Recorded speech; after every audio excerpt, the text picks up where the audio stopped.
pessoal, aqui é a professora Letícia e a gente vai falar um pouquinho hoje sobre conjuntos. Então, o conjunto ele não tem uma definição assim, não possui uma certa definição, uma definição correta, né? Porque ele é algo muito primitivo na matemática. Mas a gente pode dizer que é um agrupamento de números, né? Por exemplo, a gente tem o conjunto vazio, que é quando não tem nenhum elemento dentro dele. Esse aqui é o conjunto vazio. Agora, imagine que a gente tem o segundo conjunto. A gente tem o conjunto A que contém 2, 3 e 4. E o conjunto B que contém 2, 3, 4, 5 e 6. A gente pode representar isso da seguinte forma. Começando com o B aqui, que é o maior, né? Com 2, 3, 4, 5 e 6. E o 2, 3, 4, ele também faz parte do conjunto A.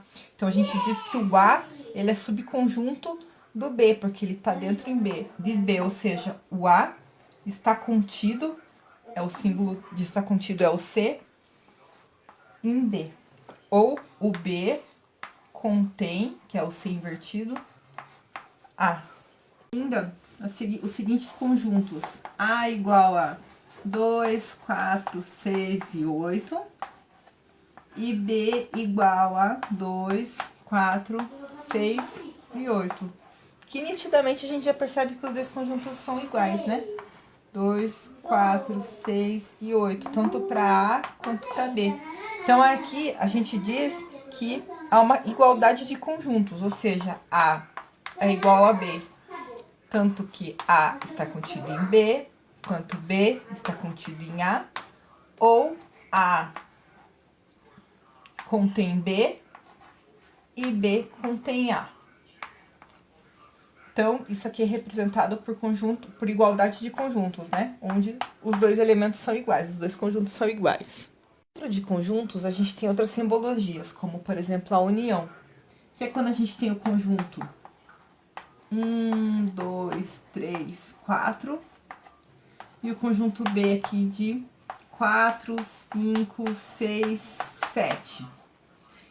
E daí a gente vê a seguinte representação, né? A união com B. O que significa isso? Esse U significa união. Significa que a gente precisa juntar os dois conjuntos. Então, a gente vai criar aqui o conjunto A, que é composto por 1, 2, 3, 4. E aqui o conjunto B. Por que eu juntei aqui? Porque o conjunto B também tem 4 aqui, ó. 5, 6 e 7. Então, quando a gente quer fazer a união dos dois, a gente quer juntar tudo. Então, o A união com B vai ser a junção de todos os elementos. 1, 2, 3, 4. Aqui já repete 4, não preciso repetir o 4 de novo. 5, 6, 7. Então, essa seria a resposta de A em união com B, né? É juntar todo esse conjunto aqui. A gente também pode ter a interseção, que seria, por exemplo, a gente tem aqui um conjunto 1, 2, 3, 4, e o conjunto B de 1, 4, 5, 7. O que é interseção? A gente vai fazer aqui, montar os conjuntos. O que temos em comum nos dois é o 1 e o 4. Daí aqui é o conjunto A, aqui é o conjunto B. Então, o conjunto A, além do 1 lá, tem o 2 e o 3. E o conjunto B, além do 1 e do 4, tem o 5 e o 7. Intersecção é apenas o que tem em comum entre os dois conjuntos. E ele é representado pelo U invertido. Então, ele é representado assim, A intersecção de B. Nesse caso, a resposta seria o que tem igual entre os dois, o 1 e o 4. Além disso, existe a diferença. Isso daqui nada mais é do que uma continha com conjuntos, esse união, intersecção e agora a diferença, tá? Então, imagine assim, eu tenho o conjunto 1, 2, 3, 4, e o conjunto B, 1, 2, 5 e 7. Então, a gente vai formar aqui, desenhar o conjunto, onde de comum a gente tem o 1 e o 2. Aqui é o conjunto A, daí tem ainda o 3 e o 4. Aqui é o conjunto B, que tem o 5 e o 7. Então, se pedirem a diferença, tipo, A diferente de B, a gente precisa dizer o que tem no A que não contém no B. No caso, seria só aqui, ó, o 3 e o 4. Porque o 1 e o 2 que tem no A tem no B. E o 5 e o 7 não tem no A, então pra mim não interessa.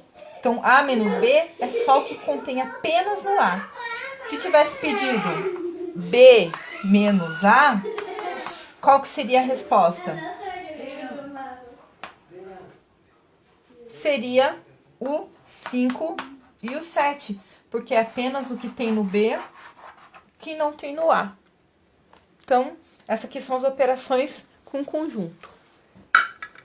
A gente ainda tem algumas propriedades do conjunto, que é, por exemplo, se A está contido em B, então A união